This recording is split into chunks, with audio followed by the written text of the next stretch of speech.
I would argue that whether you like the announcement or not, personally, I am looking forward to being proven wrong, but whether you like the announcement or not, Downey coming back is one of the biggest things that could happen in the MCU, and Doctor Doom being cast is another of the biggest things. That combined is easily the biggest singular announcement, I think, in the history of these type of cons. There's no way that if we're coming off of that high, this can do anything akin to that.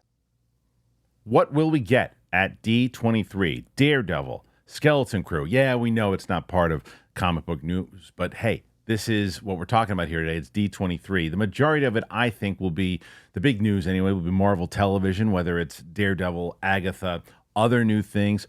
Who knows? Will the expectations be met?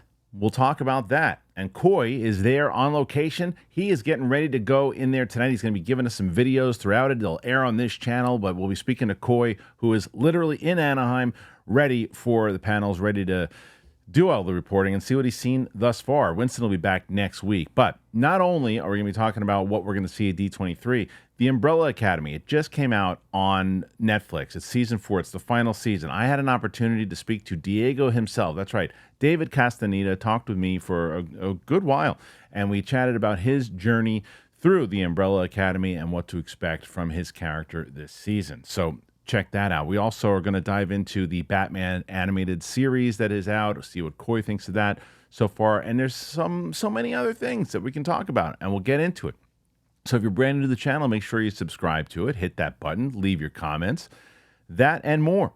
So, as I said, Winston will be back next week. It's me, it's Coy Jandreau. Let's do it. Here we go.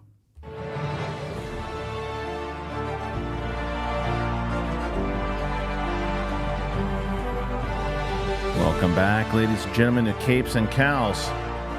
It is, I think, the first day of D23. I don't know. I believe it is. But with me, Coy Jandreau. What's up, Coy? I'm right. It's the first day, right?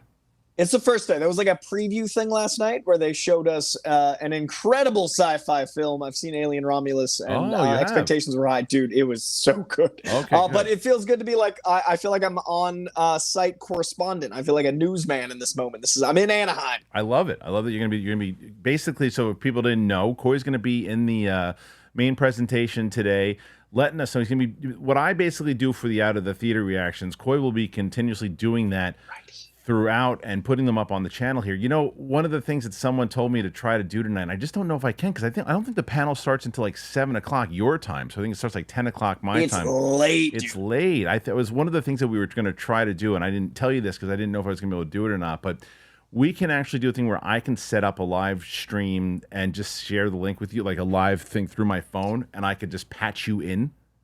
So periodically, like in the room, I'm like, hello. Like you could, like, off to the side, like, you know, and if it's loud enough and people are talking, you know, during the thing.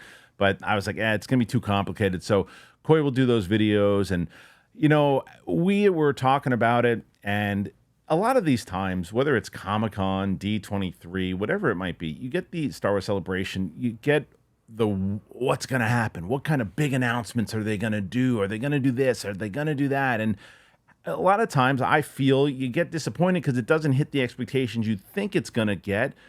How do you feel typically with these cons? Do you think that they deliver most of the time, or do you think that we're always building ourselves up and it never really hits the way we want it to?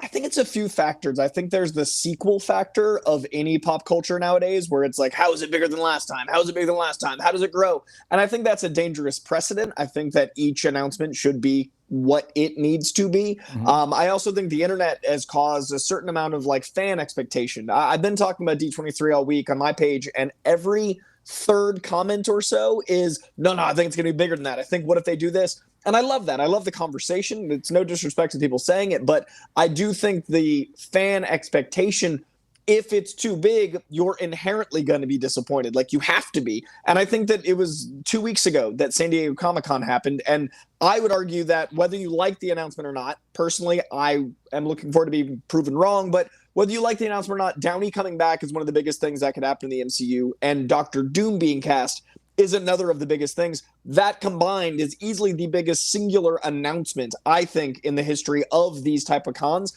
There's no way that if we're coming off of that high, this can do anything akin to that. So I would argue that this shouldn't do any sort of mega slate out 5 years. It should stick to the 3 years that San Diego did, but maybe do kind of the same format where it's focus on your known properties, your 3 things or 4 that they're cooking now, and then add a little bonus. Like, I think if Disney does the same format but for TV, and then they have a little, what's the surprise trinket going to be? I mean, they got Daredevil, they got Agatha, they got Wonderman. Maybe there's a little surprise, but I do think they should keep it to the next couple of years. They don't get in the problem of like over promising and then under delivering if things shit. All right, it's the age old thing of you're never going to really please everybody. You just can't do it.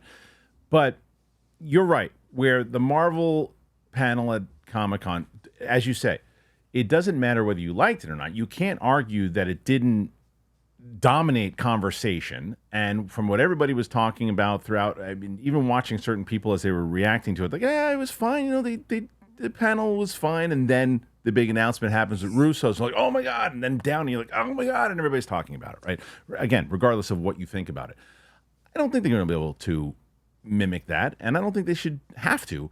But what I will say is that they should focus on television. They shouldn't. They've done this before, where they've done Comic-Con, and then I think usually it was in September or October when they've had D23, and then they basically just repeated what they've shown, maybe with a couple other things from Comic-Con. And it's like, from the news cycle, for people who are not, you can't assume that everybody who went to Comic-Con bought tickets for D23. So that's probably their rationale. Is like, well, yeah, but it's 2 different audiences. But you have to pay attention to the news cycle, to social media. That's the same stuff. You're going to be reviewed on it, whether you like it or not. And TV, focusing in on TV here, is the way to go, for sure. I also think there's the optics of what the 2 represent, right? San Diego Comic-Con is, we have to accept it's Comic-Con, sure, but it's a pop culture announcement event, and I think D23 is about what Disney is building. So I think just from the nature of what D23 is, Disney Plus is a logical focus. I think maybe if you want to incorporate elements of what the movies might tie into things, like if they do a Young Avengers announcement, a Midnight Suns announcement, I still think that anchors here. But I think if you start making D23 about the movies, there's less merit in having them so close together. All right, so look, D23, it happens. It's happening now. Coy, as I said, is in the Anaheim Convention Center as they're beginning to, I don't know, get started there. When you go on the floor, what's going on there right now, Coy? Just on the floor, is it just? Well, I know the obvious. They show all the stuff and the booths, but as far as, are there any other panels? What's the difference between what they're doing now and what they've done previous years? So there's right now as we speak, there is a Music of Marvel panel, and that's going to be like, that's people fun. Talking about the actual scores and those elements. So you dig it. That's like very much your cup of tea. So there's less panels, but they're very specific. So there's probably 3 or 4 going on simultaneously. San Diego is going to have, 100 at a time.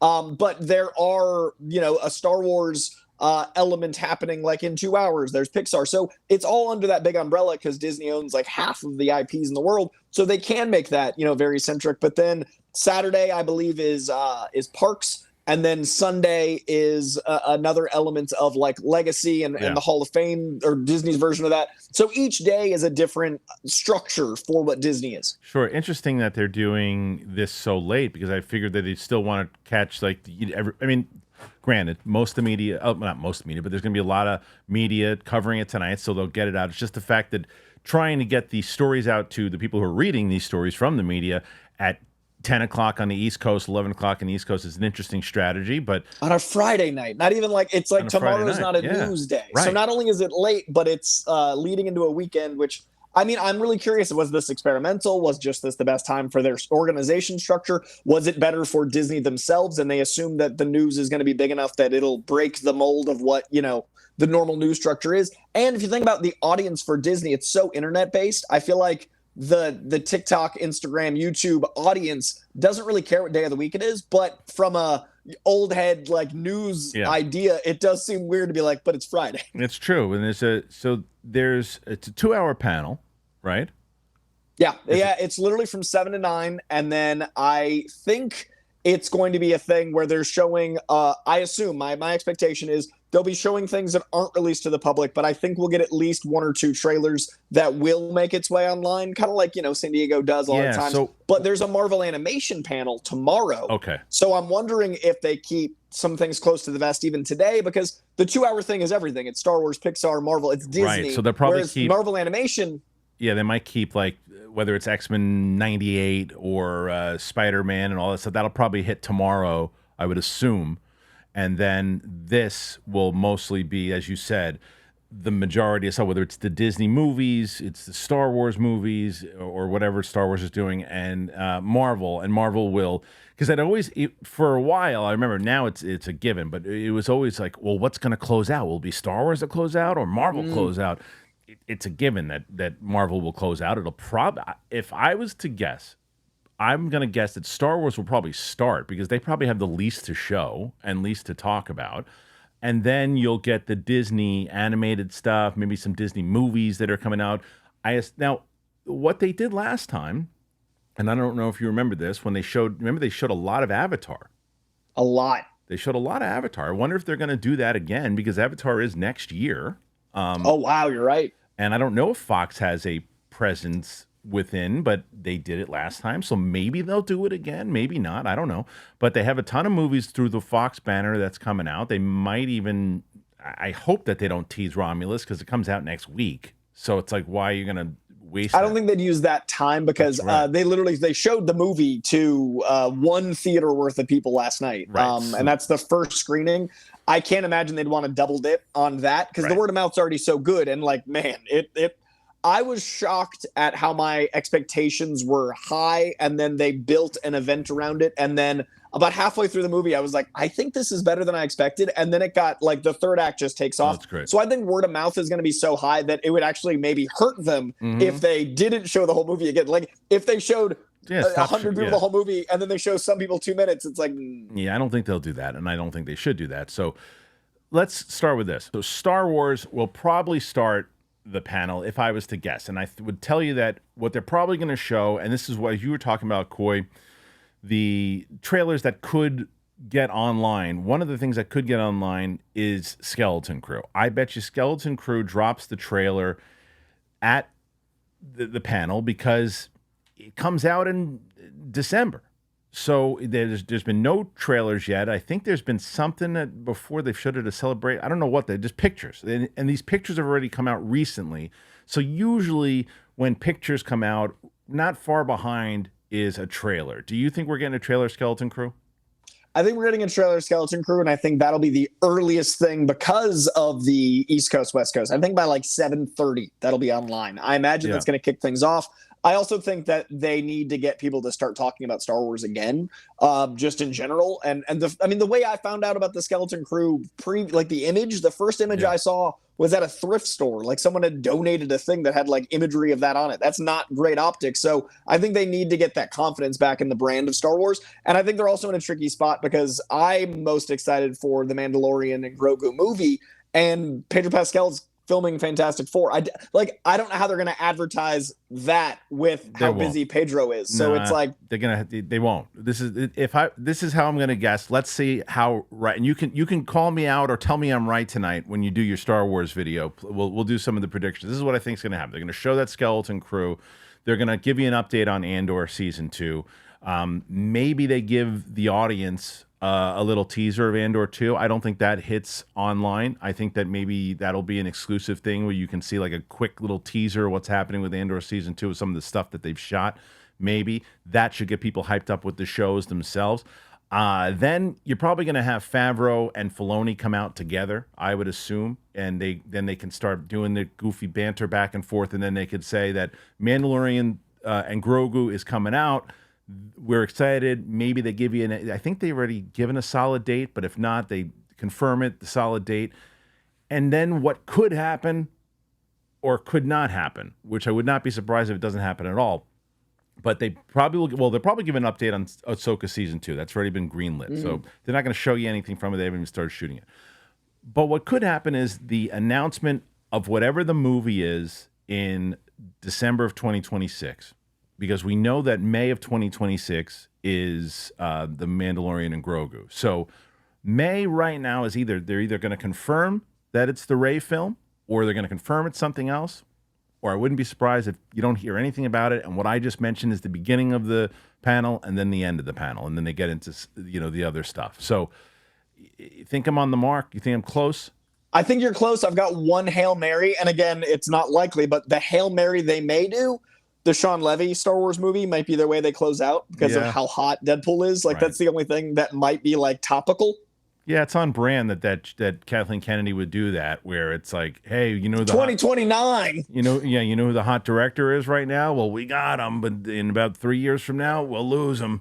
Like that's the problem is I don't know what, like, I've heard more announcements than seen the actual properties. Right. So it wouldn't surprise me if they do that swing for the fence Hail Mary, and then who knows? The biggest Hail Mary of that, if they were going to do that, is, hey, Sean Levy's movie's actually going to be the one in December 2026. He has his writer, and he's going to start casting it soon. Then there you go. But that is very unlikely. Then you're going to switch on over, and you're going to get the Disney movies. Whatever we just talked about, too hard to guess whether it's, like we said, Avatar stuff, what are all these other movies under the Fox banner. I imagine Moana's going to have a presence. Of course. I think Moana, because there's a live action one. I think that needs to be, Toy Story. They'll talk about Story. Toy Story. Yeah, there's another Toy Story. Because Bob Iger made reference to that when he was talking about it at the shareholders thing, where we could talk about it briefly, where Blade is no longer not on 2025. It's not even on 2026 anymore. So that's what he did focus on was Moana. He focused on Mufasa, which is probably something you'll see also. November. I was going to say I think that's maybe the first thing they do is Mufasa 2. That's kind of their, like Agatha's September. I feel like Mufasa's their next thing. So maybe a new trailer for Mufasa to open the Disney side of things. I think probably. Yeah, Mufasa. And that probably will hit online also. Because it's coming out and they want to promote it more and get people psyched up about it. That movie will do well. I didn't think the trailer looked good, but I think that the movie will do very well for them. So yes, that will be, that and Moana will both perform. And if both of those movies perform in the way that I think that they will, Disney's going to be back on track. They had a pretty crappy year last year.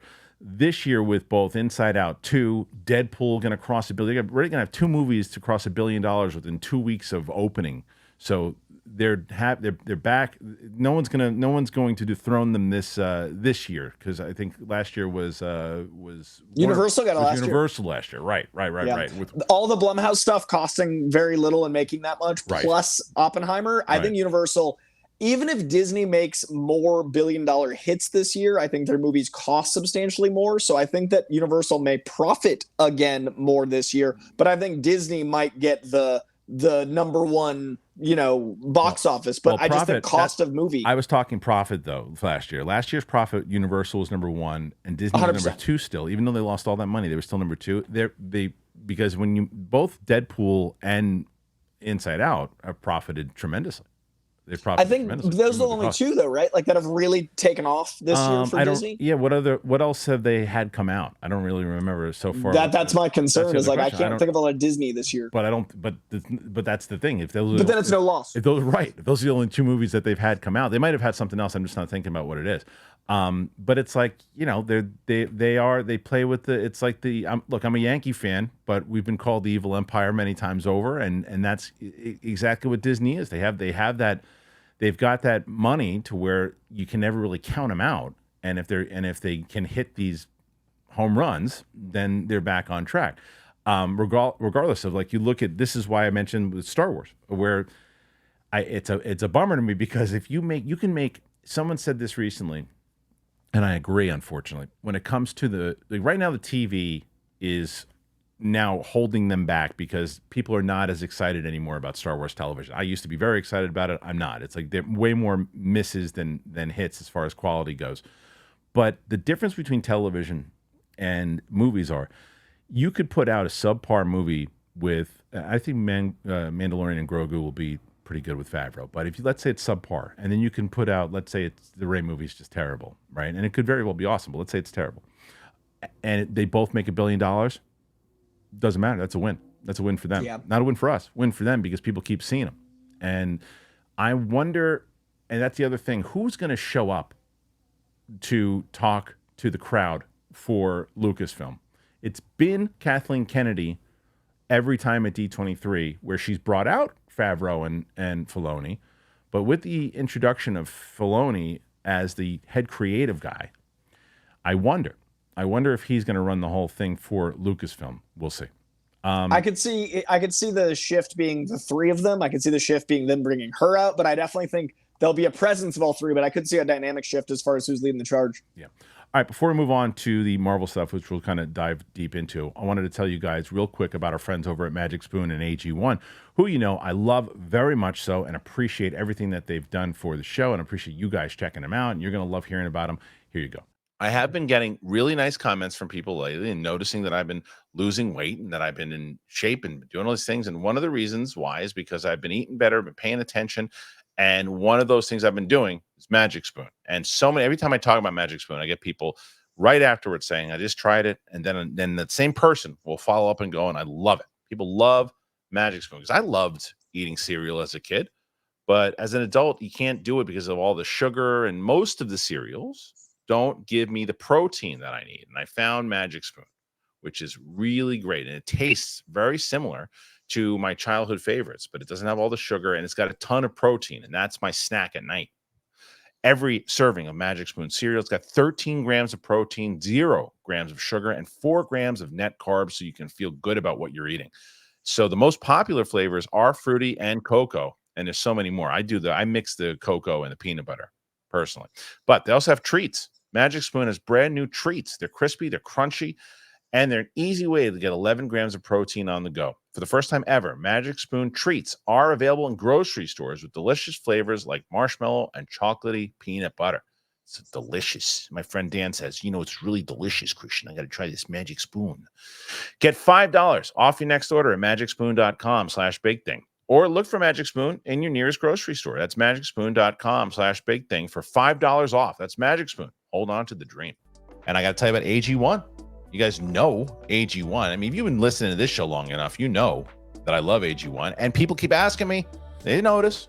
John even said when I started, new look, 20 pounds I lost. One of those reasons, AG1 became part of my routine. Because for a long time, I wasn't paying attention to what was going on in my body. It just wasn't.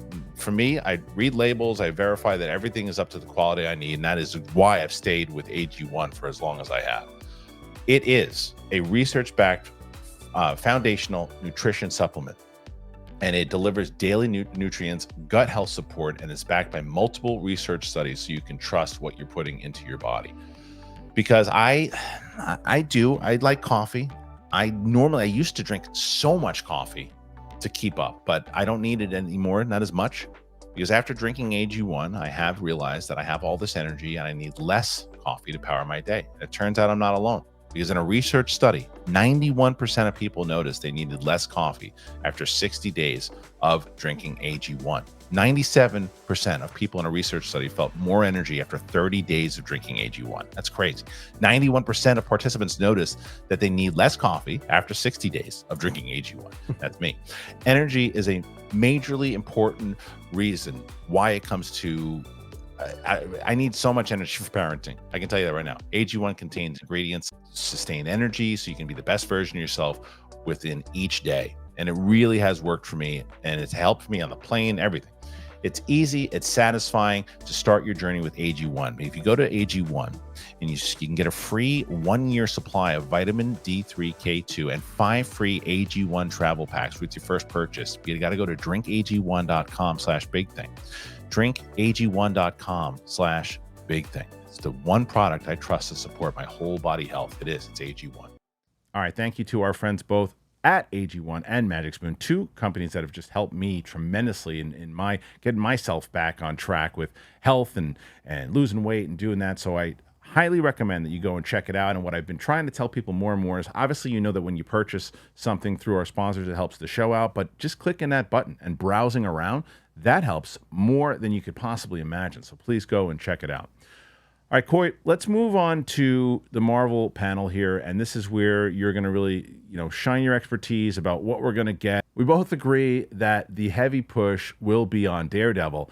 And this has been a thing because Daredevil, speaking of D23, they announced Daredevil a couple years ago at I can't remember when it was. You and I were sitting next to each other when they Yeah. did this, and this was when before the reboot, before they redid the whole thing. They were so excited about it. They announced 18 episodes, and this is going to be huge. And boy, what a different show this now is. It's actually insane to know that there is almost a complete show somewhere. It's kind of like the TV version of the Cap 4. Like, Yeah. what's that movie? What's that show? So I'm really excited to hear all of the positivity we're hearing so far out of the show. We're hearing, they announced yesterday, I think it was, that Netflix's score is going to be the score for the show still. So cool. It's going to have those elements. Yeah. That means it's effectively a season 4, which is what we wanted. Like, Born Again is an iconic comic run, but it was pretty much already adapted. So I was like, how are they going to do Born Again? But so symbolic to the audience that Daredevil is born again through Disney Plus. Right. It's well worth figuring out what this show is going to be with the narrative of what season 4 would have been.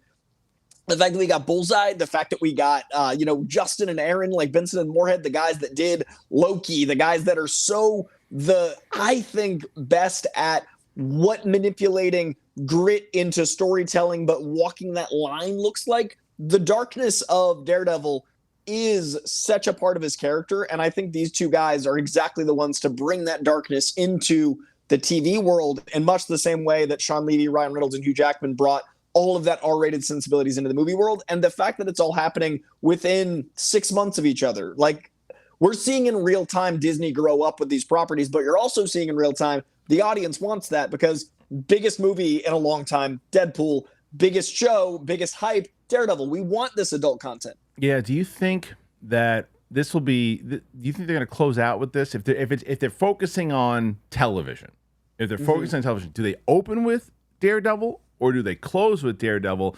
And I am going to guess that we get at least a first teaser. That is, well, you guys will get something probably pretty significant, but I think that the audience watching at home will get a teaser for the show to establish tone. I think we get a teaser that goes public, and I think maybe we get a little something just for us. We might get a tour in that one. I feel like Daredevil is really going to be the talk of the town. I'd save it for last. I think that Daredevil is their Downey moment. I think so, and I think you'll probably get D'Onofrio, you'll get Charlie Cox, you might get Deborah Ann Woll. You probably get a bunch of people that are coming out to discuss. They'll probably bring the cast out there in the way that they do for Comic-Con and other stuff to really, because I agree with you. I think it is going to be the heavy focus. I think they'll bring Catherine Hahn out for Agatha, and they'll probably talk a little bit more about that. They'll show more scenes. I don't know about another trailer. We just got one, but they'll probably show a couple scenes. They might open with Agatha because it's right around the corner. I feel like Agatha is the easy, most talked about, and audience excited. We talked about this a few weeks ago.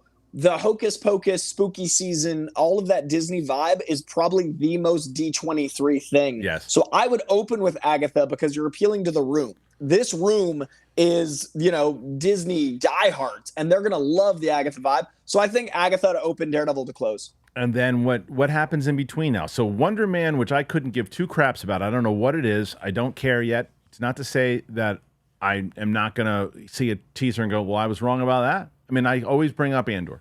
Anytime Andor, some show, I'm like, I don't care about that. Why does that have a show? And then that's what I said about Andor. I'm like, Andor?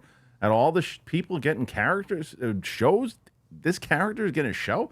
And it's my favorite Star Wars show probably so far.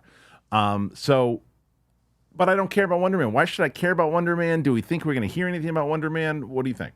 I think Wonder Man is going to be the yes and of the con. I think that it's going to be Agatha, Daredevil. What else do we know for sure? I think we're going to have kind of like San Diego Comic-Con where the surprise new thing is Wonder Man, because Yahya Abdul-Mateen II is so fascinating as an actor. He's so talented, loves this stuff, but not a lot of people know who he is to scale, and not a lot of people know who Wonder Man is at all. And this show's done. Like, it's finished. So I think the two that are going to get the big push that need the word of mouth are this and Ironheart. And I think Ironheart and Wonder Man are going to be the two in the center of the Agatha Daredevil sandwich. I didn't know any of that about Wonder Man. I didn't even know that he was in it. That is, he's Wonder Man. I didn't see. Yeah, see, that's like probably showing you that I don't know enough about the story. They haven't pushed it as much, and it's been kind of buried behind. Curious to see if you said it's finished, then maybe you probably get a trailer for that. I assume. When is that supposed to come out?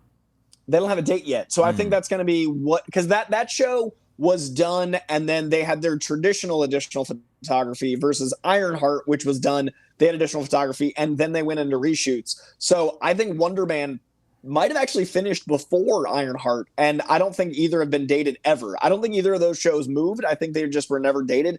And then the giant restructuring happened. So I think they kind of got put quietly on the back burner, which is why you probably didn't know that Yaya was Wonder Man, because there was never an opportunity for you to know it unless you're like me, who's like a huge fan of both things.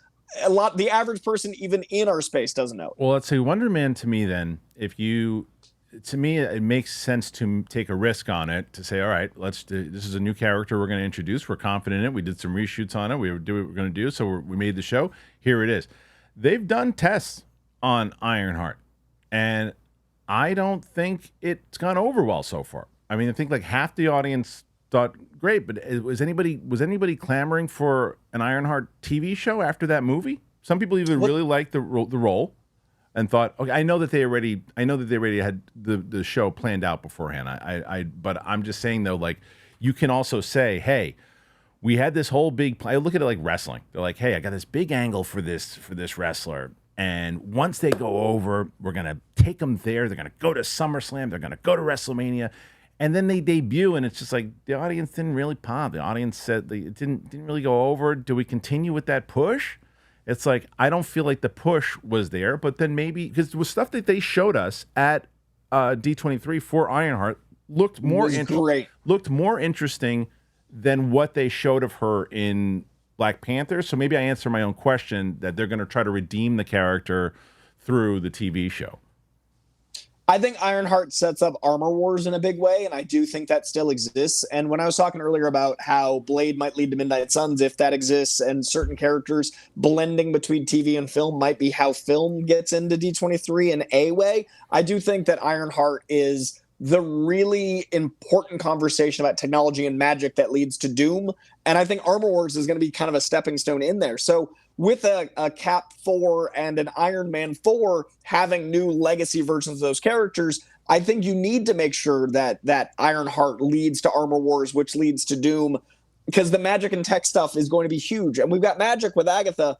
I do think Ironheart's essential to everything going forward. And I remember you not loving the character's use in Wakanda, but we both talked about how within minutes of the Ironheart trailer, you were shocked at how good it looked to you, like the tone. You really loved like the TV show. Yeah. What Anthony Ramos did. Like, you and I talked about Ironheart more than most things in that whole panel, and that's coming from you not loving the character. So I think that show is very necessary because, like you said with Andor, it's the ones that are the sleeper, I don't expect anything from it, that kind of make the universe more whole than the guaranteed bangers like an Iron Man 4. And it's hard for me to ever really doubt Ryan Coogler. You know what I mean? Like, if he's heavily involved in this show and wants to push it forward and thinks that it's going to work, then who am I to say? I mean, the guy's been flawless so far. I mean, and like, well, Black Panther 2 wasn't amazing. What he did with the turnaround and what he was able to put forward with Black Panther 2 after the loss of Chadwick Boseman, he's always got my confidence. I mean, he's phenomenal. So we'll take a look, but we think that to rehash what we think we're going to get here as we fast rewind. We go to Star Wars. You're probably, like we said, maybe some film. Most likely the heavy push on Andor skeleton crew. Maybe some talk about Ahsoka. I don't think they're going to announce any new shows. They shouldn't. And then Mufasa, Moana 2, maybe some new things that they showed, maybe some announcements from Pixar, some stuff from Fox, and then Marvel not going into X-Men 98 and Spider-Man. They'll probably do that at the Marvel Animation, but Ironheart, Wonderman, Daredevil, and Agatha, right? So is there anything else that you think, any big Hail Marys that can come out of there that you think the Downey moment, as you mentioned, that maybe they do something big, or no?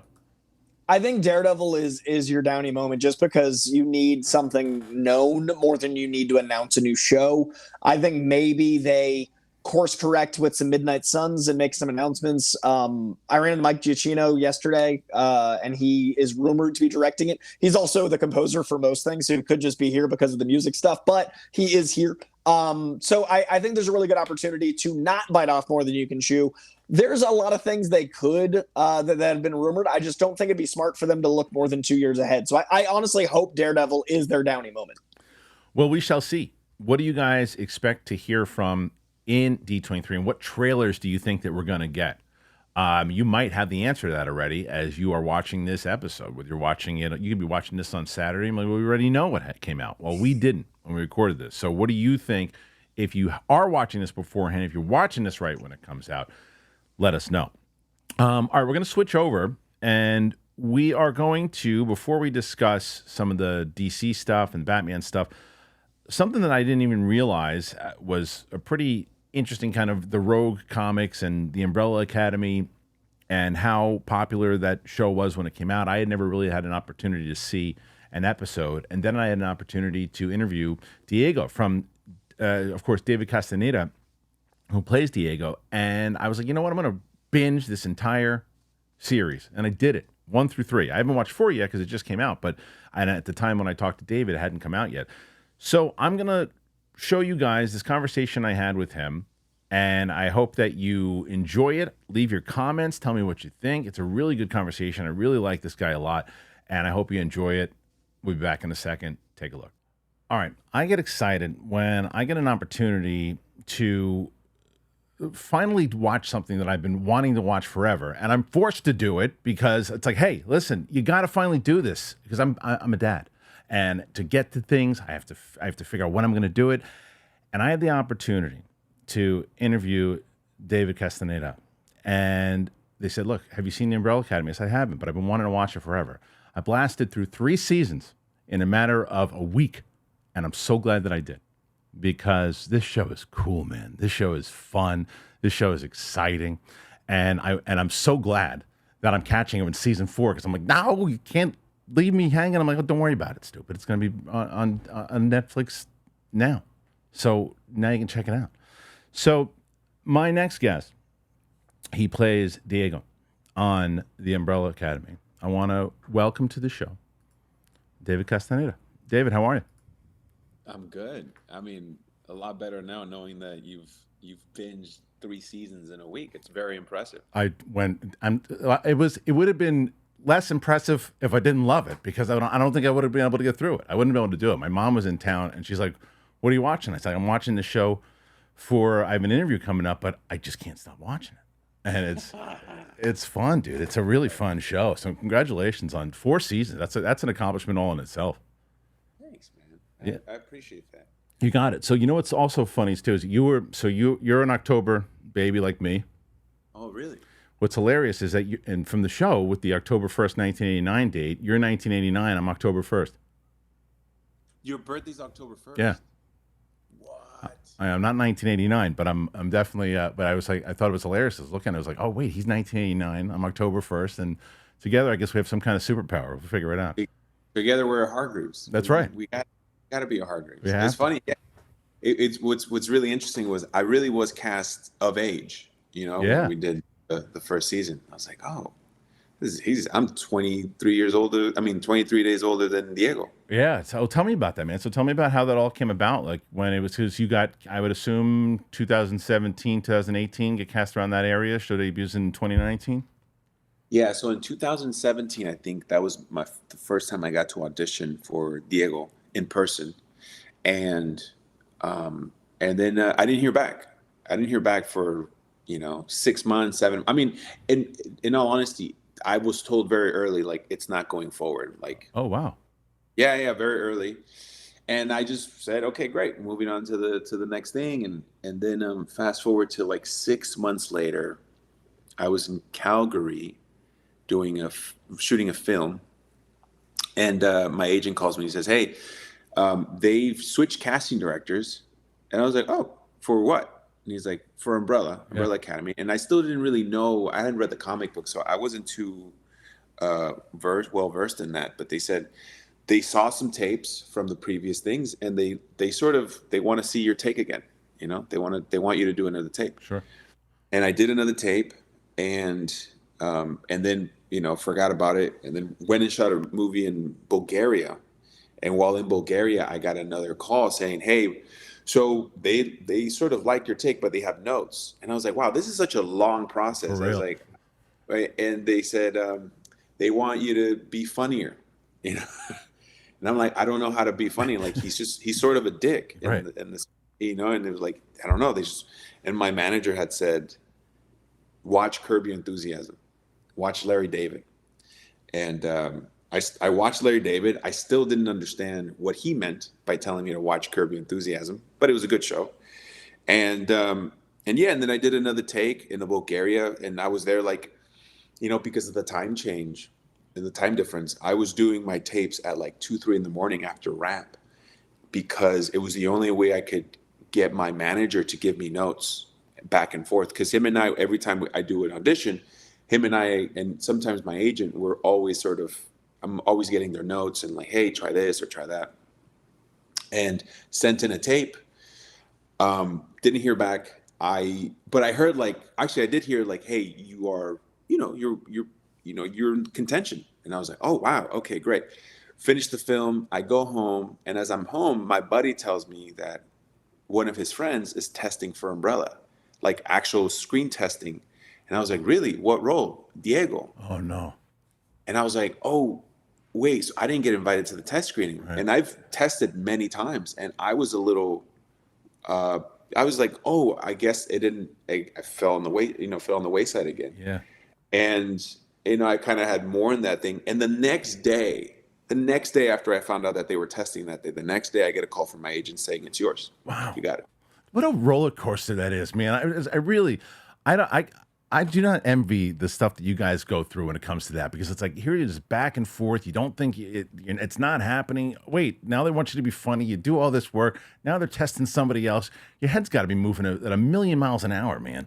You compartmentalize that aspect of it, because, you know, you won't survive. Yeah. And, you know, I would ask my friends who are, you know, they're successful in their own fields, and I would be like, how many times do you put yourself out there for like a promotion or a, you know, something you really want, and there's a fear of rejection? How often do you do it, like on a, you know, in your job? And they were like, you know, every 3 months, every 6 months. And I'm like, man, I'll do that 3 times a week, Yeah. you know? Yeah. And so you learn very quickly how to just move forward. Like, okay, move on to the next thing, move on to the next thing. I've never really actually, you know, I've heard people like be very affected by losing roles. And I mean, everyone has their own process of mourning projects and stuff. Yeah. But I don't know. I've never really allowed myself to do that. That's a good way to have it. I mean, it's like, yeah, you take it. Look, I take it on the chin. I didn't get it. I move on. Like you said, you thought you didn't get it. You moved on to the next movie, and then you just kind of keep, as you said, you have mentally or get ready for it, and things just happen if they're supposed to happen, right?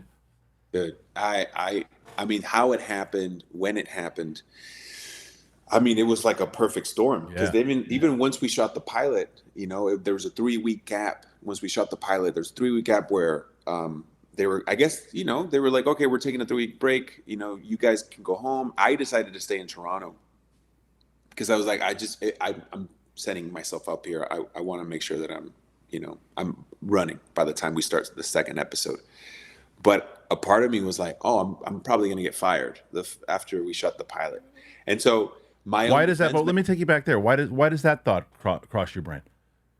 Well, when I showed up and I saw everyone was so talented. Yeah. You know, everyone was so, and I was sort of the unknown coming into the show. Mm-hmm. You know, I was the person that was coming from like doing a recurring role on a TV show. I had done a few films, but you know, when you have someone like, you know, Elliot coming in, and Emmy, who had done Hamilton, and Rob Sheehan, who had done Tom, who had done Game of Thrones and Black Sails.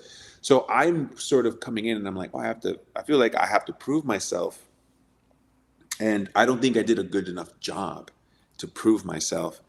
And also, like, when you're doing films, you get a chance to submerge yourself for like 6 weeks. And this was going to be a 6-month thing, and I felt like I wasn't grasping it so well. And I called my manager at one point in the break of the 3 weeks, and I said, "Hey, what are the chances of us getting off the show? Like, Oh, could wow. we get off the show?" And he was like, "Why? You don't like this? What's happening?" And I was like, "I don't know. I just feel like I just feel like it's not gonna go well, you know." And he's like, "Just give it some time, you know. I can get you off the show." He said, "But I just think just give it some time, you know. I think this is gonna be really good for The us." manager got a good Christmas gift, I'm sure. Dude, I mean, it's funny enough, he's one of my closest friends. I Yeah. mean, funny enough, we met in college when I was like 20. Oh, really? That's awesome. Yeah, yeah. So we've maintained a really close bond That's since. cool. But Yeah, that's the yeah, point. really smart. He was That's really great. smart to tell me to Yeah. like. Yeah, and look, he was right, because look, you did it.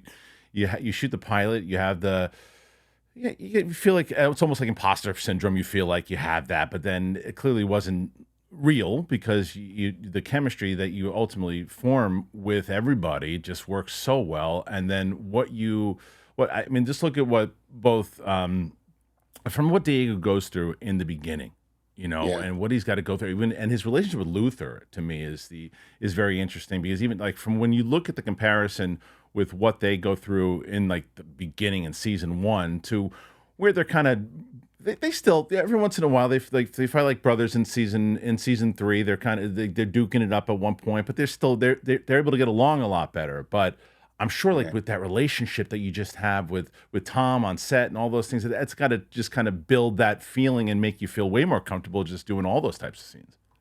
Yeah, of course. And Peter Hoare, who directed the pilot, once they had a first cut of the first episode, he literally came up to us. He said, "By the way, that scene that you and Luther shot in Dad's room, in the first encounter, Yeah. that was literally one of our first scenes, him and I."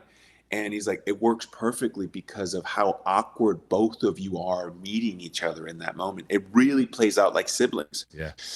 And that was part of the magic, I think, of Steve Blackman, and how the casting was sort of, it was intentional, that I never really met any of them. So when we were all doing our scenes, there was this freshness of being unknown. It's like, because and these characters hadn't seen each other in like 10 years or so, and them come, or probably 15. So it was this, I don't know who this person is, because we evolve as humans every few years. So the person that you met me when I was 20, I'm different now that I'm 30, Of course. Yeah. so yeah, so it really played out perfectly with the dynamics and the growth of the seasons. And you see us sort of gel, have better not I want to say better chemistry, but more appropriate sibling chemistry Yeah. as the seasons progress, even going into like season 3 with Diego and Luther. Yeah, well, and that's what works for me when it comes to it's always relationships, and I'm anytime I'm watching any of these shows, and especially now because we've since, I mean, you could trace it back to the Bryan Singer X-Men movies when those came out, like and Blade, like those are like the start of the big comic book movies and TVs and everything too. But it was really once Marvel and MCU started to pick up in, I think, 2000 and, well, even Dark Knight into this 2007, 2008, whenever that was. And Yeah. there's been a lot of comic book stuff. There's been a lot of those things to where, and especially when your show debuted, it was right in the kind of the heart of that. So it's like when you're doing that, you're obviously going to be compared to Marvel, compared to DC. How do you stand out? And that's what I like about this show. I'm always looking for characters and not just, well, it's people with superheroes. Because I'll be honest, when I first heard it, I'm like, well, it's like another X-Men thing, and it's not. It's not an X-Men thing at all. They're in a school. They have it's like a warped Professor X, but that's really it. But did you have those kind of feelings going into it, like, oh, comic book thing? I know that's hot right now, but is that something? Were you hesitant at all doing comic book, or you're like, no, what's the story? Yeah, I mean, it was all about story. When I was prepping for Diego, but yes, you are influenced by so much comic book culture in terms of process going into the films, that you expect to be like, okay, I think I want to say Infinity Wars. It was in the Yeah, it's midst around that of. range. Yeah, like 2018. Yeah, Yeah, so when I saw 17. the first 4 episodes of Umbrella, I was like, oh, this is gonna bomb. This is not what people are gonna, because you're in the midst of the craze of superhero films, and that's what's making money. That's what people are loving, and this is completely sort of grounded in its zonkiness, and in its sibling. It's the sibling dynamics, and I was like, oh, I don't know if people are gonna like this. This is what it would. But that was, I mean, when I go back to the first season, it was about just human relationships, and it was about trying to ground these characters in a really absurd world that eventually, what's I'm sort of realizing, people connected to that, because I know that one of the things about Diego was he needs to feel like he's in danger. Yeah.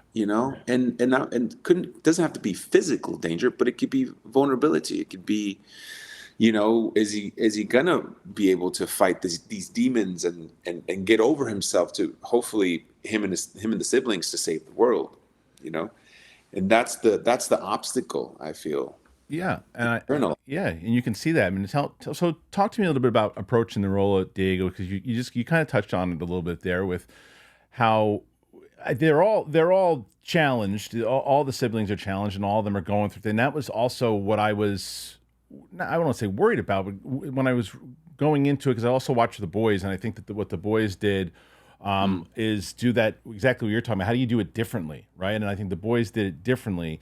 And the concern I had, I was like, well, but they're not all going to be just like dicks to everybody now, and like human beings in general, and they're going to be bad people, because a lot of the people in The Boys are just miserable. Like I have that in The Boys, and they're not. They care about each other very much. They're dicks to each other, but they care about each other very much, and like you are with siblings, And I think that was so important. But with Diego though, how do you approach his character, his trauma, the things that he's going through? Like, how much did you have before kind of going into it, and then what do you think you've took with you continuing into season 4? Well, as I understood Diego's sort of ticking, like his heartbeat, right, which was to be accepted by his father, Yeah. And there's something really personal about that. I think that we all have to deal with, whether it's a father or a mother, or anyone that we would put on a pedestal, that we looked up to, whether they were a good person or a bad person. And obviously I was able to tap into that fairly easy because of my culture, my Mexican culture. Like, we have this idea of being accepted by our elders, and being proud. And not getting that can drive us insane, and it can make us do some really weird and damaging stuff to other people, because all we want is the approval. And so to me, Diego was sort of his heart, but obviously through that was he just wanted to be loved by his father, and he never got that. And when he starts going and seeing all these siblings and how they all sort of left the nest and didn't take the responsibility of being a superhero, now you're adding the resentment of siblings, things that he's putting on other people to make him feel good. And one of the best ways that I always knew from Diego was like the only way he got attention was by getting angry. Right. That was the only way. And so when it's like, I need to feel loved. I need to attack someone right now, and that was the first season, how I was sort of trying to approach it, aside from the physical aspect of like learning Taekwondo and doing these physical activities to make sure that I sort of embodied the character from his heart perspective. That was it. And because I sort of took myself, in that space of really honoring that, somehow it was funny. Yeah. Yeah. Well, I mean, and I noticed that too, is that there's, as they told you can you make it funnier in your audition? Did they? And there's definitely humor throughout it. And I think that, and Diego's got to play it. He's got to play. He's trying to be this, this figure, this tough kind of figure and battle with anger. But and Klaus is the one who just is the kind of carefree, cracks jokes, doesn't give a shit about anything. But I noticed over the seasons that the humor seems to be coming in a little bit more kind of fast and furious, to where and maybe it's because you guys got more comfortable. Maybe it's because I would assume that's the case also. It's like, well, yeah, they can all handle it and it's working and the vibe is there. Was there those kind of conversations? Let's go a little bit more comedic, or do you feel that the balance has always been the same and I'm just and it's never really changed? No, it has changed. It has changed, and it's mostly because the writers, when they were able to sort of write to the strengths of the characters after, once they saw it, they're like, oh, there's something here. There's something here. Let's dive into that. So some of these moments are really funny because they are so intrinsic in our own personalities as the character. Yeah. That when you put them in those situations, that's where the comedy arises, right? So like, for example, like I think a great example is Oga for Oga in season 2, the best. where you have these two characters trying to solve something, but both their tactics are different. Luther is trying to be very like, hello, Yeah. and Diego is trying to, instill imposes, I don't know, his anger, and his volatileness. And through that sincerity comes and obviously Five coming in and like calling us morons, That was the best. It was the best. It was such a good moment. And you know what's hilarious about this too is to show you, as I prepped in the intro to this, is that I'm a dad. I have two girls. I have a 6-year-old and a 12-year-old. And the second I'm watching this show, I'm like, wait a minute, that's the kid from Ricky, Nikki, Dawn, and whatever that show is. And I'm like, I know that show. I'm like, I've seen this kid 1,000 times. Aiden is, he is next level, man. He is next level. That kid. He's so good. I can see, when he got in season 2, when he got to interact with his older self, and he was having all these spasms and and all the flatulence and all these things. That's when I was like, oh, this is Aiden at his best. Yeah. Just this unhinged Five that I'm very impressed by him and his age, because he came in when we were 14 years old. Yeah. When he was 14. Yeah. And I remember the first scene, getting to see him work. And I was like, yo, this kid is beyond his years. He had 5 30-plus-year-olds looking at him while he's doing a sandwich, and he has his entire monologue. And watching him deliver that monologue and not get flustered to the fact that he had to hold us captive in this conversation. And I was like, I would have been sweating. I would have been so nervous, but he was just minding. He was 5. He was 5 when he was making that sandwich. He was like, you can tell. And it's probably that schedule he had from the amount of episodes they did for that show. I never get it right. My 6-year-old always yells at me for getting the name of this show wrong. But with that show, the Ricky, Nikki, and Dawn, I think I got it right that time. I'm not sure. Yeah, RR something like that. But the fact that the amount of work that they did on those shows and how they were able to do it, I'm sure that he took that with him. But he's been fan casted as they're moving forward with this Batman movie, and they were talking about I think it's like a Dick Grayson not Dick Grayson, but it's a younger. I guess it's like Batman's. Robin? But it's Batman's kid this time. I think they're doing it as something along the lines. I can't remember that people are going to scream at me for getting it wrong, but it's one of these things where he's been fan cast in this new James Gunn kind of the one they're going to produce, and I just think you can see a lot of this. The question is, do you want to stick in the comic book? And that's where I wanted to go with you. Would you want to stick in comic book if someone was like, hey, there's a Marvel movie, there's a DC movie? Is it the same thing? Depends on the role. Depends on the role. Depends on the character, the comic.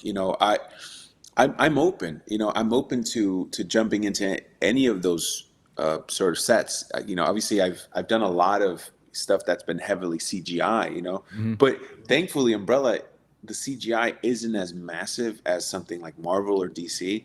And one of the things about any of those properties is I want to feel like there's danger. Like Logan, for example, is a great example of a comic book movie where you felt they were mortal.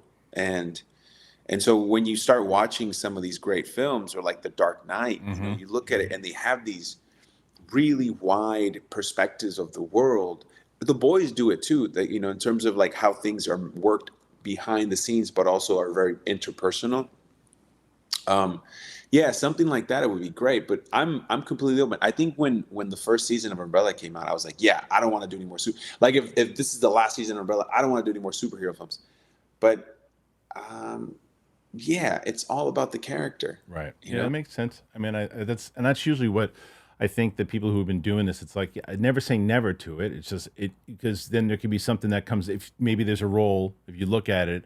And I guess that's always the trick is you could get something. And how would you balance this? Let me ask you this. So let's say there's a role that comes out. It's a bigger role. It's a Marvel role, and it's going to pay you a lot of money, you know. Yeah. But it's not that juicy, right? It doesn't have it's an okay character. And then you get a role that's not going to pay you that much, and it's a really thick role though, and it's going to showcase your best strengths, but they shoot at the same time. And you can only take one of these. I guess it's going to depend on director, all those things, but I don't know. It's a tough one, right? Because it's the Marvel cash, it's the Disney cash. You have that stuff that's in front of you, but then it's that role of how do you do that? It's hard for me to fathom it. Yeah, I mean, I always think of like outside circumstances of like, okay, do I have a family? Do I have kids? Do I, do I have a mortgage? How are we doing financially? And thankfully at this stage, I don't have much. Umbrella was able to provide me with a home, which is amazing, and stability. And so at this point right now, I would say no to the money. At this point, I would say now, come back to me in 5 years. Right. In 5 years, but even if that, like, I believe that, and obviously you're a father of two. Yeah. I believe that, like, and I want to be a father in the future. If my kids were to see me thriving through passion rather than through economic gain, then it will do something to them to see the sort of the approach of life and how we approach the arts. So I would, I don't need much. So I personally, I would pick the meteor role. And even if I was like struggling, if I didn't have kids to feed, I would totally. Right. And it reminds me of like someone like Michael Caine took all those roles for a long time. He did exactly what you just said. But then when he came down and he was able to, he bought his mom a house by doing Jaws 4. And it's one of the worst movies of all time. And he talks about how bad it was. He goes, why? People say, why'd you do that movie? He goes, 'cause I bought my mom a house. That's why. Yeah. And he's a legend. The legend. Didn't affect him at all. You can't, of course. No. Yeah. At that point, it's just, yeah. Well, so when you talk about, I want to get into a couple of spoilers though with you. So for people who didn't watch 1 through 3 yet, then just either I'll put some time codes on it. You can fast forward through it if you haven't seen season 3. But because you mentioned about not being a dad at the moment, right? You have to take that role a bit in season 3. You have to do. I mean, even if you get duped for a little bit, you got, and then by the end of it, it looks by season 4 already that you're in full dad mode. You're already in the trailer. You're ready for your mission. You're shooing people into the van like a dad taking his kids to Disneyland. So it's how do you get in that mindset of being a dad? Well, I think nurturing is a big aspect that I carry through my upbringing. Yeah. And I have nieces and nephews, but most importantly, one of the things that I feel, especially Diego is, and especially in season 3, is that he doesn't know how to be a dad, so that pressure's off. I don't know how to be a dad, like a full dad, but I do know that there are things that my parents did and didn't do that I'd like to either adapt or change. Sure. And having that mentality with Diego of, okay, I know what a bad dad is because I had one, how do I change that and do completely the opposite of what my dad did to me, and yet find some unconscious behavior that I latched on from my dad that I don't know that I'm doing. Mm-hmm. So, for example, like just the way he's not able to communicate what it is to be, I think Moana, who played my son, who played Stanley, and they're sitting by the steps and he's sort of talking to him and he starts, his ear starts leaking, and trying to have an intimate conversation with him. And he's like, you're really bad at this, but the effort comes through because he knows that his dad never gave him that, right. The ability to sit down and be like, I need to have a talk with you. And also the fact that, which funny enough, like, in season 3 when he kills Klaus. Yeah. Right? Yeah. And the kid was like, and he was getting all these chemicals, and he was gonna vanish the body. He was gonna disintegrate it. Right, right. And having him kind of yell at him at that moment, being like, "Oh, I shouldn't have done that. I shouldn't have yelled at you in that moment." Yeah, and obviously season 4, he starts off being a dad, but you'll see what that. I think once you see it, you'll see what I mean about like the journey that he has to take is more so about really appreciating what's in front of him. Right. Yeah. I mean, because you can tell I like watching his arc and where he's gone, because he is. I mean, like I haven't had a chance to see 4 yet, but when you look at that trailer and you see where he is in that van with everyone else, and then you go back to season 1, and I think that's what I'm also. I think that even though I binged it and was up for the last couple of nights. I'm glad that I watched it that way before talking to you, because everything's fresh in my mind right now. Like I can pull memories from season 1 that I just saw a couple days ago into season 3 that I just watched, and it is great to see this journey that all them have taken. And so when you look at these seasons, when you look at both 1 through 4, and maybe have a recency bias because 4 is the final season right there, but did you have a favorite season that you worked on, that you enjoyed working on the most? Season 4 was probably up there, but if I was gonna say like, all right, like which one do I look back and I'm like, man, that was a ride. Season 2 was a ride the whole way, and it was mostly because we had the security of like, oh, we're coming back for another season, Yeah. and he's gonna be in an insane asylum, and so I didn't have any attachment, so I went to Thailand for a month to train Muay Thai. Wow, that's cool. Yeah, and I went to a place in Samroyot where the trainers, none of them spoke English, and so because I was trying to figure out like no one understands Diego because he's from the future and he's in the 60s, right? And so that already, him getting lost in translation, I was like, how do I replicate that for myself in an environment where I can still train? And so so season 2 was amazing, and obviously meeting Ritu Arya and getting to work with her through like the whole season, and the reveal of who she is and Right. how she becomes this thing, and the acceptance of family and him falling in love and not understanding what love is, but because obviously he had Patch in season 1, Mm-hmm. but that was sort of not really it wasn't explored as much.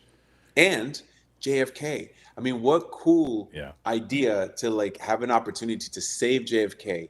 And a scene that never made it into the second season was, and Steve Blackman told me about this, he said there was a flashback of you as a kid doing a presentation of JFK and watching Hargreaves for the first time tear up, and then not doing it, not showing it. Oh wow! But Diego remembering that, Yeah. And so that was the internal heartbeat of season 2, which is, if I save JFK, I will understand my father. So it was about understanding in the second season. It makes a lot of sense when you bring up that scene, because, well, first of all, I'm like a time travel junkie, by the way. So it's like when that stuff, and so one of my shows that I loved watching, it was based on the Stephen King novel, was 11/22/63. And, oh wow! And if you haven't had a chance to see it, it's great. They did 1 season of it, but they also but the book is just phenomenal. And so automatically, when they were in the 60s and for Umbrella Academy, and they were going around that, even in the first season when we first see Five and he's by that fence, I'm like, oh, that's by the fence, by the grassy knoll. And when they were doing all that, and how that all turned and played into season 2. Season 2 was, it doesn't surprise me that you said that. It's such like a bonkers, fun, crazy ride all the way through. And then, and the other reason with him meeting Lila, the way that, as you said, it's like they're kind of cut from the same cloth, these two. Yeah. And, kudos to her for going there. There was a lot of, the moment we started working together, it was like, oh, great. We're gonna have a lot of fun all season. Good. I love that. I love that. And I love when she calls Five a turd. It's my favorite. Yeah, and apparently a lot of people really love when she calls me a very a child's book for very dumb children. Like, I don't know how offended. I mean, I was like, okay. And then when people saw that, they're like, oh my god, this is so funny. It's just funny. Yeah, the breaking balls is the best part of it, because on the way, because they do it in the end. The fact that she is, and that to me was also very funny, where this whole thing is happening with Allison and Luther throughout the entire arc, and Diego realizing right away, he's like, but she's not my blood sister, right? So like, and he like, it's like they're tiptoeing around it for so long. He's immediately like, hey, just it's not weird, right? Oh yeah, in the snow. That's so true. Here's a fun fact about that. So when we were shooting the last episode of season 2, everything was great. We were shooting. There was not supposed to be snow. Oh wow, really? The Harlan snow was an improvised thing because in November or somewhere in September, snow came early, and we had shot some stuff already. And then they were like, the snow's not going to melt now. And so they had to work in the snow in the storyline.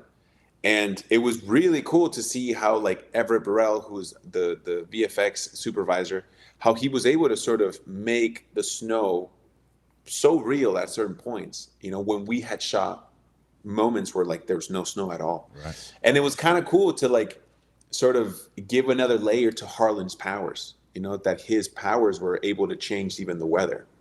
Yeah. And that was that was a happy accident. That was awesome. I love when those things happen. I love how, and the fact that it shows you the kind of team to where you can adapt to it, make it work, and then make it work for the better, Yeah, it worked well. And I think that a couple of things you'd mentioned training from Muay Thai, right? Is that what you said? Yeah. Yeah, you meant Muay Thai. And then what about knife training?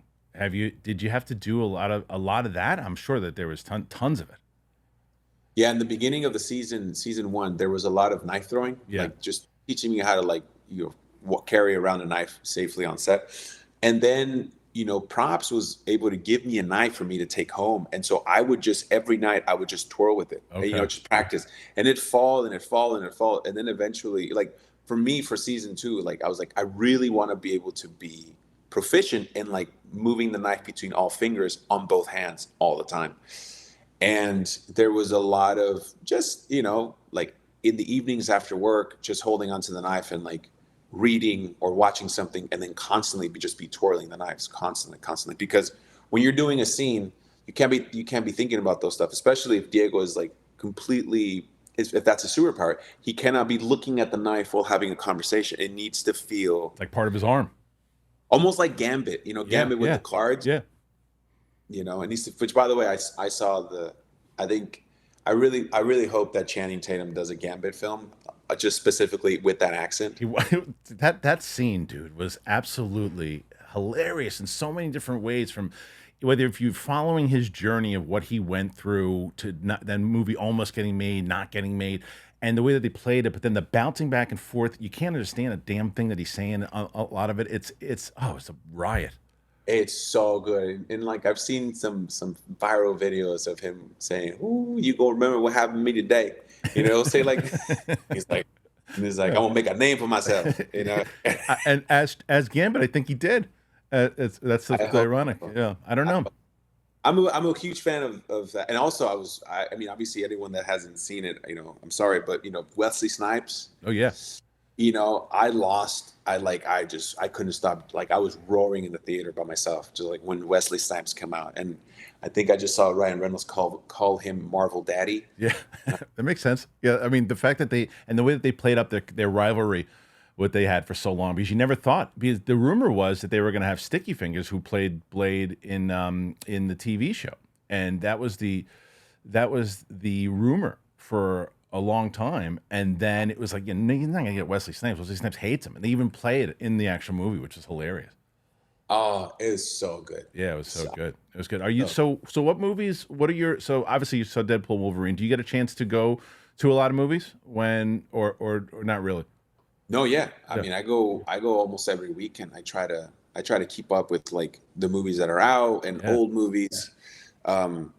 There's quite a few that I'm excited to see. The Alien one. Oh yeah, Romulus. Yeah. Romulus, and also because Fede Alvarez, he Don't Breathe, and I think he's really good. So He's I want to intense. I love his movies. He brings a new feel to everything that he does. Going back to what you were talking about just with your show and how there's you want to do things differently. I feel like with Fede, he does it. You always feel like you don't. It's not traditional. You know that there's something that's going to come that's either going to scare the shit out of you or something. That the way that he does it is really really good. Yeah. And so I'm excited to see that. What else have I seen? Dude, I've seen so many movies. That's great. I feel like my dad because I'd be like, "What'd you see, Dad? When'd you go to movies yesterday? What'd you see? What did we see?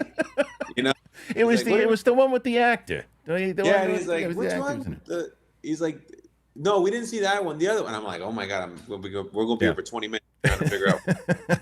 That's if it pops into your brain, just spurt it out. 'Cause I do the same. I mean that's what I've been doing for so long.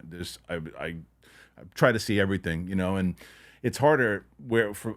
Lucky enough for my job, the movies I go and see. It's catching up with the TV shows that are tough, and that's why people were telling me to watch your show forever, saying how much I was going to like it, and I was, I'm sure I will, and they were right, and it's a commitment, watching a film, hour and a half, perfect, 2 hours, but when you're, a TV show, you're looking at, 20, 30 hours. Yeah. As like a small little side note. Not even a side note, but like in terms of investing time, I went to the Amazon. Oh, actually, I went to the Yucatan Peninsula about a month ago. Mm-hmm. And, my manager had recommended me to go to this retreat, and I went there, and there was the guy organizing the entire thing. He was like a shaman, he's French, was a monk for 20 years, wow. and he was sort of guiding all these meditations during the evening, but. He was like, oh, so your friend tells me, my manager, he's like, so your friend tells me that you were on a TV show. And I was like, yes, like, oh, where can I find it? Netflix, He's like, okay. And I was there for 10 days. And this is the third day. Fast forward to 2 days later, he's like, so David, I started watching your show, Cool. And I'm like, oh, really? Yeah. And he's like, yeah, I am 5 episodes in.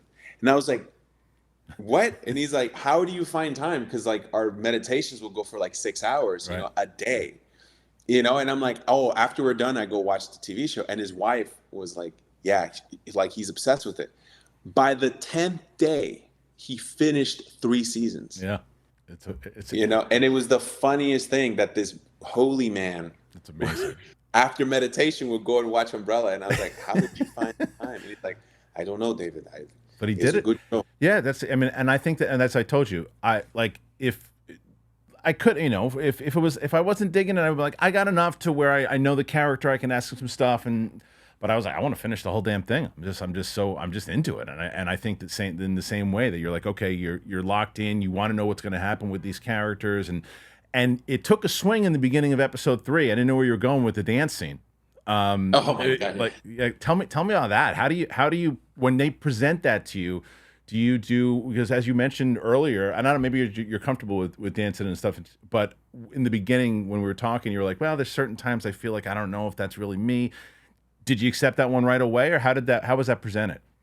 In season 1, you mean? The season 3, the beginning, that dance sequence. Oh my God! I mean, look, when Steve said this is, it's obviously something that Jamie's doing because she spits and all these things.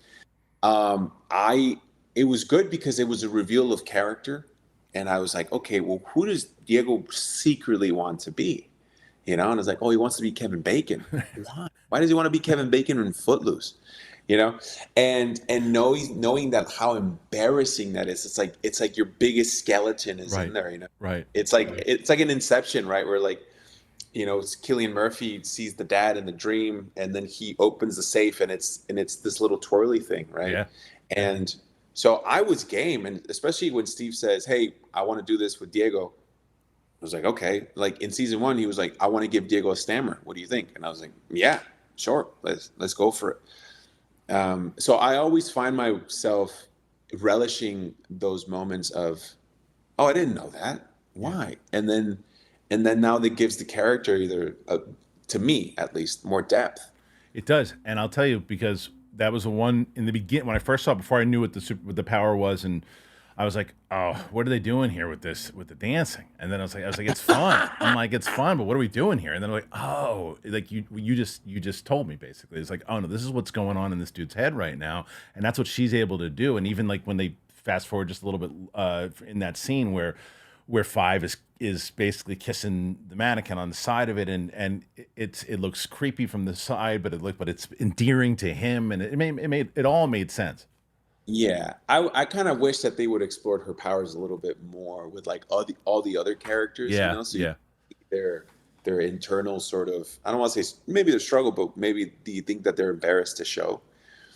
Yeah, but it did make sense, and it's funny just hearing it from like an outside perspective of like, what's happening? What are you doing? Yeah, Like, why are they? I didn't know where it was going. I was like, what's because I've seen shows like that. They're like, oh, they don't know because it's the first episode. So I was like, oh, did they don't know where this is going? And they did do it, but it clearly knew where they were going. And then it just from the reset stuff and leading us into where we are at season 4. So without spoilers, what am I expecting going into season 4 now? Because the one spoiler for season 3 is that it's reset. You guys don't have powers, at least for now. This is the final timeline. What are we getting ourselves into here? A lot more comedy. Okay. It is. I think to me, it's the funniest season. Okay. But yet it respects everyone's arc. It respects where everyone starts. It's very grounded, and you get to see the siblings together faster. Faster, and it's obviously the Sparrows were great, but you sort of have to divide the attention between Sparrows and Umbrella, but when you have just a well-oiled machine with all the siblings and you just put them in a car together, and shit's about to pop off. Yeah, especially yeah, and it's epic. It's epic. It's weird. It's funny. It's got a lot of heart, and yeah, it's everything I think people love about the show, and I can't wait to see what their reactions are, because I've seen it and it's phenomenal. It's up there with season 2 in my opinion. Wow. And what was that last day of, I'm sure you got this all the time, but I got to know, like, with the last day of filming with everybody, the emotional roller coaster, I'm sure, from pilot to not knowing if you wanted to be there to closing out with this family. What's that day like? Well, we shot the last scene together, and then I had to do pickup shots by myself. So there was a little bit of like a buffering, Okay. Where I'm like, oh, I'm not going to work with them anymore, and it hadn't hit me. We knew that we're like, oh, this is the last scene we're doing together, and it hadn't hit me. But knowing that, like today, for example, is the premiere. Yeah. And I'm going to get a chance to go and see it in front of a live crowd and have an opportunity to really have the closure of from season 1 to season 4, but it hasn't hit me yet. One of the things that I do miss is I do miss the family, family, my siblings. I miss the crew, Toronto. I miss Canada. And even on the last day for me, I was able to give a speech, and obviously because I was coerced into it. That's like, oh, everyone gather around. Right, it's like, right.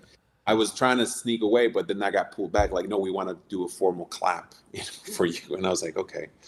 And I'm just very grateful, just really grateful that the show was adored by fans, and Steve Blackman was able to sort of give us these characters to run with and to grow and to show different facets of it, and how relevant it stays within like the kids that I see or the parents that I see. And they're like, this is the only show I can see with my kids. And I'm really grateful for that we sort of watch other shows separately, but this is the show that we all sit down together. Yeah, I mentioned my 12-year-old before. She's a big like Stranger Things fan, and she was the first one who watched that show with Aiden back in the day, and right now she's on a Cobra Kai binge. She's binging Cobra Kai. So she walked in and she goes, "Hey, wait a minute." She's like, "This is the show I wanted to start watching. Why are you watching this?" And I was and I'm like, and I told her, and she's like, Well, that's my next watch. I'm gonna and I at first I was like, I don't know if it's gonna be appropriate enough for her, right? I wasn't sure. And then she's watching Stranger Things. She can handle this. It's not. I mean, it's not. It's and she's gonna love it. This is right up her alley. So as you mentioned that, I'm almost bummed in that I couldn't. Well, you know what? Now I could probably watch if she can catch up. I could wait and watch season 4 with her. So, I would say that would be the best way to do it because it's only 6 episodes, and I know that there's going to be people that finish it in a day, and it's going to be very, very sad to know that, it's over. Yeah. So I'm sort of telling people like, just watch 2 at a time. Take your time, 2 at a time every day, maybe. Yeah. I mean, I'm gonna give her. I'm giving her enough time to catch up, and to her it'll still be. But I'll give her a week and a half. We'll see. We'll see. But yeah, so I mean, before I let you go, and the 2 things I wanted to ask you that I didn't get a chance to is did you get a chance to read any of the comics after you started to when you got the role, or did you stay away from the comics? No. After I got the role, I did my research and I studied the comics, as many as they were, because I think I only had Apocalypse and Dallas, and then Oblivion came out when we were shooting, actually. Okay. Oblivion. Okay. But when I read it, I was like, I understand some of the zonky and the comedy of it. But Diego and the Kraken in the comic books, held his breath underwater and, was really good with knives. But the breath water, the holding your breath underwater was kind of like, okay. And Steve was like, I don't know if we need to do that. I was like, actually, I would much rather not. I want to keep the character as grounded as possible. And it did help, it did help getting to read Gerard Way and Gabriel Ba's interpretation not the original source material. Yeah, that's what I was going to ask you. It was like, so how different do you think, minus I guess the water, is the biggest difference between Diego in the comics to what we see on your show? I mean, I obviously, the outfit, the blonde hair, Yeah. and but he still has this like snarkiness, that he carries. But I always think like the Kraken in the comic books is perfect. The Kraken in the it's a perfect iteration of someone who is very cool, very angry, cares for his family, but also you just never know if he's going to do the right thing or the bad thing at any time. And Diego in the show is some of those things, but also they really push the envelope on his how serious he takes himself. Yeah. They really push that envelope, and partially I think that's because of what I was able to bring to the character. You did, and once again, dude, this is a really, really big accomplishment. This 4 seasons of a tremendous show that people love, and thank you for the work that you did on it. Thank you for being here today, and I look forward to seeing what you're going to do next, man. Brother, thank you so much, man, and hope you enjoy season 4. And lovely chatting with you. Same. All right, thank you so much, David. I look forward to talking to you again. All right, man. I was having a barbecue with the family, and I was going to go and went to pick up some games for the kids to play, and I was picking up cornhole, and while I was at the sports store getting it, I kept seeing Liquid IV, and more, I'm so excited that people are learning about Liquid IV because I've known about them now for a bit since they've been on the show. It's the summer. The summer is thick right now, and your favorite summer treat could be giving you extraordinary hydration. Liquid IV has refreshing summer flavors like popsicle firecracker, it's got rainbow sherbet. It hits the spot when you need transformative, hydrating relief all summer long. So I really do enjoy it. It's been nice to have it. I moved, and I live in a very humid area now, and it's great to have Liquid IV. It really is, and I love this popsicle one, so I'm showing it right now. So what you want to do is they have so many different flavors too that makes it just really, really fresh. And you can choose from their line of sugar-free flavors. They have raspberry melon, they have white peach, they have green grape. It's great. You can go to the website and you can find all of it. It keeps your wellness rituals fresh and it keeps you motivated, keeps you hydrated. So what you want to do is you want to tear, pour, live more. One stick, 16 ounces of water hydrates better than water alone. It's powered by LIV Hydroscience, which is an optimized ratio of electrolytes, essential vitamins, and clinically tested nutrients that turn ordinary water into extraordinary hydration. It's got 3 times the electrolytes of the leading sports drink, 8 essential vitamins and nutrients, always non-GMO, vegan, gluten-free, dairy-free, and soy-free. So indulge in hydration this summer with Liquid IV. Get 20% off your first order of Liquid IV, but you got to use liquidiv.com and use the code BIGTHING at checkout. You get 20% off your first order when you shop Better Hydration today. Use that promo code BIGTHING at liquidiv.com. What stinks? When you're stuck in a loop of rent payments, you're just watching your money vanish into thin air. It's the worst. It's time to turn the rent game around and start earning some serious rewards. How do you do that? That is where Built Rewards comes in. Built is breaking ground as the first rewards program that hooks you up with points on your rent. Doesn't matter, even if you're rocking the old school rent check vibes, Built Rewards, it's got your back. They're going to mail the check for you. It's like basically having a personal rent paying assistant. It's the best. Every month, you pay your rent and you watch the points roll in. Use points to jet off on a dream vacation. Put your points towards a flight or a hotel stay with 500 plus airlines and 700,000 plus hotels and properties. Pay rent hassle-free through the Built Rewards app. Your rent game just got a major upgrade. Earn points by paying rent right now when you go to joinbuilt.com/bigthing. That is joinbilt.com/bigthing. So use our URL so they know that we sent you. That's joinbuilt.com/bigthing.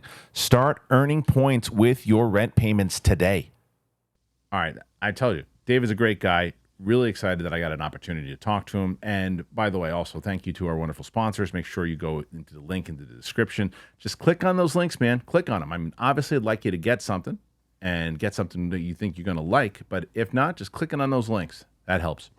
Yeah, David Castaneda is just a great dude, man. He was like, just hearing his whole journey and how he did it. And like everybody, like he's even a guy who's playing like a confident character like that. Well, even though he comes off like confident, but he's always challenging himself within. And you just see how real and kind of, I liked how vulnerable David was when he's talking to me. He was basically saying that he thought it was like imposter syndrome on his first day. He's like, I don't know if he was going to quit. He didn't even know if you wanted to be on the show. He's like, I don't feel like I'm going to be, I can't match up with these people. I'm out. And they're like, no, don't do that. Stick around. And I'm glad that he did 4 big seasons of a show. That's a big accomplishment. I also think it's great for other creators to see that even creators that have made it are still doubting themselves, because it's so hard to be in any of those industries. So I love the humbleness. I love the passion. And like, that's really beautiful to see someone good succeed. Yeah, he's a good guy. So, all right, now let's move on to some DC stuff here. I wanted to talk to you about this show. Everybody's talking about this show, Coy, this Batman animated show. People love this show so far. It's got critics loving it. It's got high audience score. Everyone loves this show. Where do you stand on it? So I thought I was going to cover it for Real Reject, so I have not seen this show yet, and really? It's killing me. Wow. It's the first time there's been, a communication thing where it's like, let's wait and see, and I had to just pause my life, and that's Reaction Game. But yeah, I haven't seen the show yet. I've heard nothing but rave things. I really love the team behind it. Not only is it Bruce Timm who made the original, but Matt Reeves, J.J. Abrams, like the people that shaped this, and I've heard some of. I think his name is Linklater. What's the dude's name from the voices? Hamish Linklater, I think his name is. The new voice of Batman. Exceptional. Oh, okay. I love his Batman, and Kevin Conroy is Batman, so that's a really hard thing to follow, and I'm excited to see it. I'm just blind right now as a bat. I've heard so many good things about it, and like Roka swears by it. People are it's got a perfect 100% on Rotten Tomatoes. I mean, there's just so much about this show, and it's like this is the kind of goodwill in general that you want from if you're DC, right? Because and this is kind of a good conversation to have about all this as we start with this, because right now, if you have this show, you have Creature Commandos, you get Superman, you get the Penguin, you have all these shows, the Joker, regardless if they all fit together in a DC universe. The Elseworld stuff, the positive vibe of it, and it makes a lot more sense now if they'll never say this, but if you're James Gunn and you're Safran, you're sitting around, you're going, look, here's the deal. I hope The Flash makes money. I hope Shazam makes money. I hope Aquaman 2 makes money, but we got to get these out of there. They need to get out. It's like we need to make a profit. And they don't. You're like, oh yeah, doors open to everybody, and go see the movie. It's the best comic movie I've seen in a while. Please, for God's sakes. And it's like, okay, no. And then they don't do well, and you're like, get out of there. And then Aquaman fights back and I think makes a profit or breaks even, and you're like, good, great, we'll bring him in as Lobo. Let's do everything. And this is a great way to have people saying, oh yeah, this is just, look at all the stuff that they have and it's working. There's no stink on it right now. I also think that DC is quietly releasing a lot of stuff doing like very well amongst comic audiences. Like this year, the second half of the year is all DC. July, they had Kite Man. August, they had Batman the Caped Crusader. September, they've got, they got the Penguin. October is Joker 2. November is Harley Quinn Season 5. And December is Creature Commandos. Literally a property a month. That is insane. Yeah. So I think David Zaslav, he sold this show to Amazon. He's the one that got rid of Caped Crusader at Warner Brothers and sold it off to Amazon. I don't know if his contract gets renewed. I don't know how happy Warner Brothers is with how he's handled things, but I think that the creators that were building this stuff are now seeing the fruits of their labor, and that leads right into James Gunn, I think, turning WB around. I know right now WB's in a rough spot stock-wise, but I think that that's coming off of the reputation of canceling things versus the actual success of the art that's coming out. Yeah, and I'm talking more so in the brand of DC, right? Because DC itself, I feel good about. It's just it's clean. It's clean right now. And when was the last time you could really say, regardless of what you thought about it, it had one portion of the fan base that was just do or die, go to the hill for them, everything, and then there was the other side they're just not putting. I don't care. These these movies haven't been quality. This is not something I like, and it could all change. And you've said it many times over, and we've talked about it on the show. Superman is so crucial. It is kind of the linchpin in the whole at least DC universe, because if not, this is the other. We haven't really gone down this road. And I think if Superman doesn't work, which I think it will, by the way, but and I think it'll make a lot of money. But if it doesn't work, and let's say that let's say it bombs, because just making a little bit of money, you can still push forward and go to your next thing, in the same way that when the Hulk didn't make a lot of money, they still kept going with the MCU, right? You can still keep going with it. But if it bombs, then my suggestion, if James Gunn and Safran stick around, is you get rid of this DC universe, you scrap the plans, and you just do Elseworld stuff like we thought they were going to do before these guys came about, and then that's it. But I don't think it's going to come to that, but that would be the plan. I think what they're doing right now is pretty similar to what it used to be like, where everything doesn't have to be connected. Character's interesting, I'll watch it. I'm invested in this world, I'm gonna watch it. I don't think Joker 2 is going to hurt Penguin. You know what I mean? I think it's good to have different styles of universe, because not everyone likes the Matt Reeves Batman. I adore it, but that means that people that want Batman to be more Justice League-y can have that next year. I don't know if you ever want to go back to just one streamlined universe, because I think that really makes things too narrow. And I think that Marvel's kind of fighting against that right now. That I think Marvel's a little more trapped right now in the cage they've built themselves than DC is. I totally agree with that. And Roxy was pushing back on me on this the other day. God bless her, but she was pushing back. And I was saying one of the main reasons that, I guess I have to say a spoiler now for people, because people got mad when we talk about spoilers on Deadpool, but it's been out for a little bit. So Deadpool Wolverine, if you don't want spoilers, you haven't seen it, then go away for now and come back later. But what I was basically saying was that because there's this big push from Ryan Reynolds to do a Channing Tatum Gambit movie and a Wesley Snipes Blade movie, and I said the problem with that is, where does that fit inside of the overall MCU? If they were doing Elseworlds movies like DC, then okay, fine. You want to do these little things. You want to do a $60 million Blade Logan movie, then sure. But where does it fit into the grand scheme of things? Pushing into Avengers, pushing into this thing. Where does it land? If you do it, where does that move as far as X-Men goes for Gambit? Is that another? It's too confusing, and they've boxed themselves in, because it's like, wait, who's your actual person? And if you do it after the Avengers movies, it's after the multiverse is done. It's just too confusing.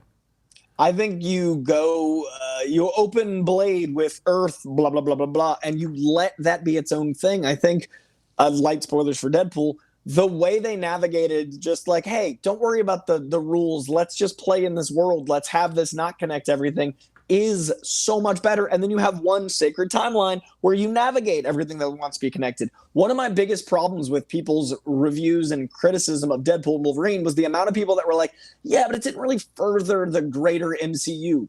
I don't want everything to. When I read a trade paperback, I don't want to think about how it connects to an omnibus. I don't want to think about how it connects to the greater mythology all the time. Sometimes I do, but if it's all the time, then that's really short-sighted. So I love the MCU. It's so impressive what they've built. But if I'm always thinking about what's next, I'm never living in the now. And that's like the great message of life. If you're always thinking about the future, you're anxious. Be present, and I want to enjoy these things. I don't want to not have Blade because of the MCU. I want to have Blade. Yeah, it's a longer conversation. I hear what you're saying. I agree with 80% of it, but I think we're where we are right now with leading up to, because I think we had a lot of those movies that were doing that. I'm like, okay, great, but then because you have an MCU, you do as an audience member go, well, where does it connect? How does it push forward? Because we're so close to, no pun intended, the end game of it again.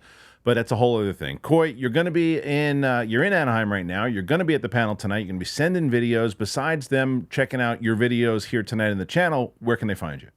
You can hunt me down on my own page. I'm going to be posting an Alien Romulus review. Also really excited for whatever comes out of this to kind of give you guys some comic recommendations to lead up to the next wave of stuff. So yeah, I'll be making videos for this page right here and then doing some other long form stuff over on mine. So if you're curious about any of this comic world stuff, as I'm sure you are in Capes and Cowls, the actual comics themselves I talk about on mine as well as the adaptations. So hunt me down over there, and I'm really excited to talk about next week's show with Kristian and Winston after we know what they said. This is like the pregame. I'm so excited to find out. Yeah, me too, because not only are we going to get the information, we'll also find out what the atmosphere is like and to see what the vibe is on the floor.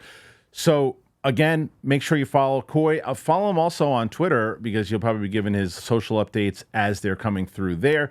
So check out the channel here tonight. Winston will be back next week with myself and Coy. So thanks for joining us here, everybody. And thank you to David Castaneda for joining us on the show. Make sure you check out Umbrella Academy Season 4 and check out the Clips channel if you want to see a whole bunch of clips that I have from all my interviews. They are all over on that channel. All right, everybody. We'll see you later. Bye-bye.